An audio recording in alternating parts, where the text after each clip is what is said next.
ఒక్క సంవత్సరం సార్ రూపాయి రాలేదు సార్. కింద నుంచి మొత్తం చచ్చిపోయింది.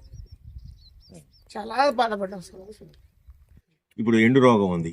ఎండు రోగానికి నేను చెప్పే సలహా ఏంటంటే, ఎండు రోగం అనేది పూర్తిగా భూమి నుంచి వచ్చేటటువంటి నారుమడి దశలోనే మొక్కకి గడ్డు పరిస్థితులను అలవాటు చేసినట్టు ఉంది. చేయగానే లైట్ వెలిగినట్లుగా ఏదో ఒక చిన్న మాటే మొత్తం ఎండు రోగాన్ని తగ్గించేది. ఎండు రోగం రాకుండా ఉండాలి అంటే 3 రకాల కారణాలతో వస్తుంది. ఈ రోజుల్లో కూడా అంత కళ ఉంది. భగవంతుడు మా బతుకు మేమే రాసుకున్నాం. మీరు సార్ అది మేమే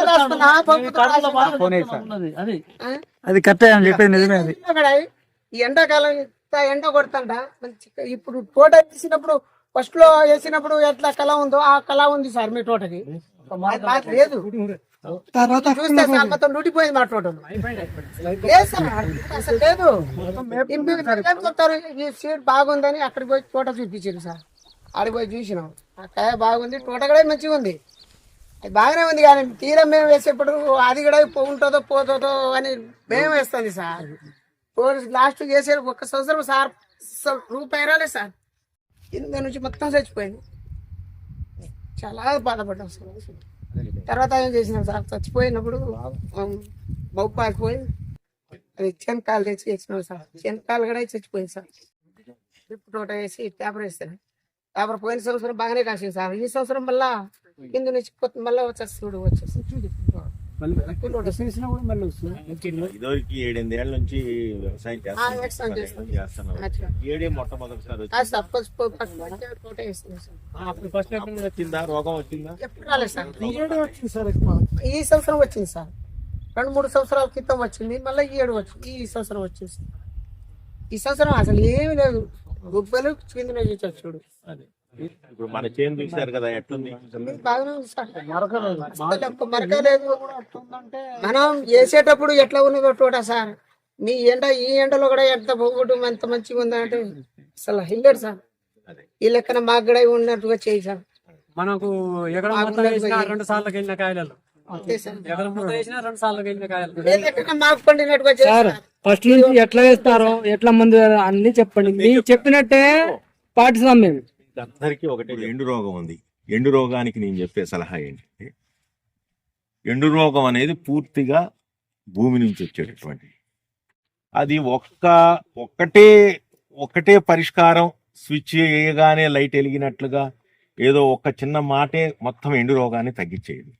ఎండు రోగం రాకుండా ఉండాలి అంటే 3 రకాల కారణాలతో వస్తుంది. ఒకటి ఫిజేరియం విల్టు, ఒకటి వెర్టిసిలియం విల్టు, ఒకటి బ్యాక్టీరియల్ విల్టు అంటారు ఇంగ్లీష్లో ఎండు రోగాన్ని. ఈ 3 రకాల కారణాల వలన వస్తుంది. మనం దేని వలన వస్తుందో తెలుసుకోవాలి. తర్వాత మనం పంట మార్పిడి చేసుకోవాలి. పశువుల ఎరువు వేసుకోవాలి, పచ్చిరొట్ట ఎరువులు వేసుకోవాలి. బాగా ఎండు రోగం వస్తుంది, బంతితోటో మొక్కజొన్నతోటో పంట మార్పిడి చేసుకోవాలి. మొక్కజొన్న తోట వేసి తోట వేస్తే బలం ఉంజుది పండదంట అంటే అట్లా కాదు. బలం అంటే మొక్కజొన్న ఏంటంటే బాగా ఎక్కువ తీసుకుంటది, కాబట్టి దానికి తగ్గట్టుగా మళ్ళీ అందజేయాలంతే. మొక్కజొన్నతోటో బంతితోటో పంట మార్పిడి చేసుకోండి. తర్వాత ఎండాకాలం ఒక ట్రక్ పశువులు ఎరువు తెప్పించుకోండి, నీడలో పోసుకోండి. ట్రైకోడర్మా వెండి ఏం దొరుకుద్ది, సూడోమోనాస్ అని దొరుకుద్ది. ఆ రెండింటిని సగం చేసుకొని ట్రైకోడర్మా విడిని చల్లుకోవటం, మళ్ళీ పశువులు ఎరువు వేసుకోవటం. సూడోమోనాస్ చల్లుకోవటం, పశువులు ఎరువు వేసుకోవటం. అట్లా ఒక ట్రక్కుని సగం చేసుకొని ఈ ట్రైకోడర్మా విడి సూడోమోనాస్ వేసుకొని దాని మీద ఎండాకాలం 3 రోజుల కోసం ఎంత వేసుకున్నా ఏమి ఇబ్బంది లేదు, ఎంత ఎక్కువ వేసుకున్నా అదేం నష్టమే లేదు. దాని మీద చల్లుకోండి. అదంతా వర్షాకాలం ఇంకా మే నెల చివరిలో జూన్లో చేను మొత్తం చల్లుకోండి. తర్వాత ఇంకొక ముఖ్యమైన సలహా ఏం చెబుతున్నానంటే, మీకు అట్లా ఎండు రోగం ఉన్నప్పుడు మొక్కని ఏం చేస్తారంటే, మీరందరు నారు పెంచుకుంటారా? పెంచుకుంటారు కదా. మీరందరూ మొక్కను పెంచుకునేటప్పుడు మీరు ఏం చేస్తారంటే 15 రోజులు 20 రోజులు మీరు మొలిపించుకుంటారు కదా. బస్తాలు కప్పుకొని పొద్దున సాయంత్రం నీళ్లు చల్లుకొని మొలిపించుకుంటారు. తర్వాత పొద్దున సాయంత్రం నీళ్లు చల్లుతారు.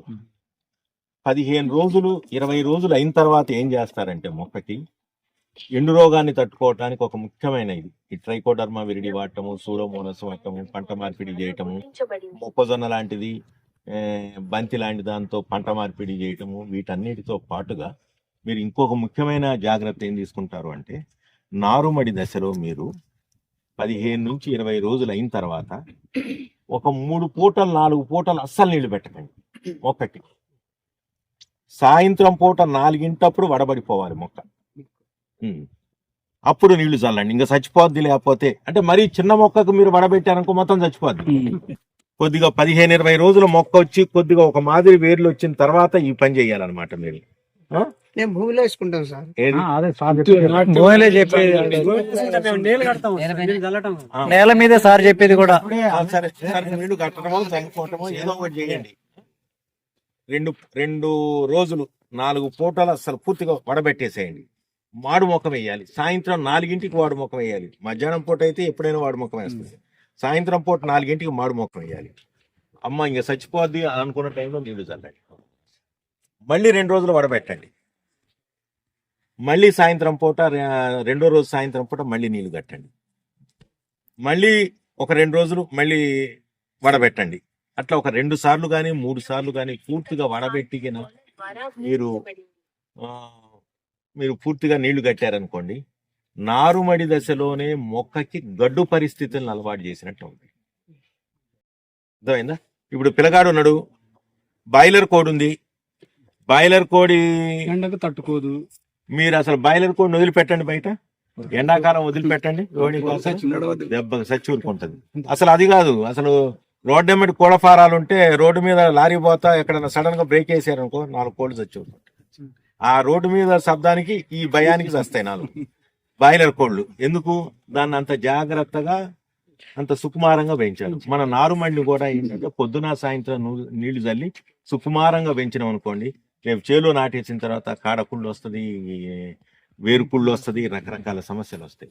మీరు ఇట్లా నారుమడి దశలోనే ఒక 3 సార్లు వడగట్టి మళ్ళీ నీళ్లు పెట్టడం, వడగట్టి నీళ్లు పెట్టడం, వడగట్టి నీళ్లు పెట్టడం చేయటం వల్ల మొక్క చాలా కణజాలం చాలా గట్టిగా చాలా స్పీడ్గా ఇది అవ్వకుండా నిదానంగా గడ్డు పరిస్థితులను తట్టుకునే శక్తి మనం నారుమడి దశలోనే దానికి అలవాటు చేస్తాం.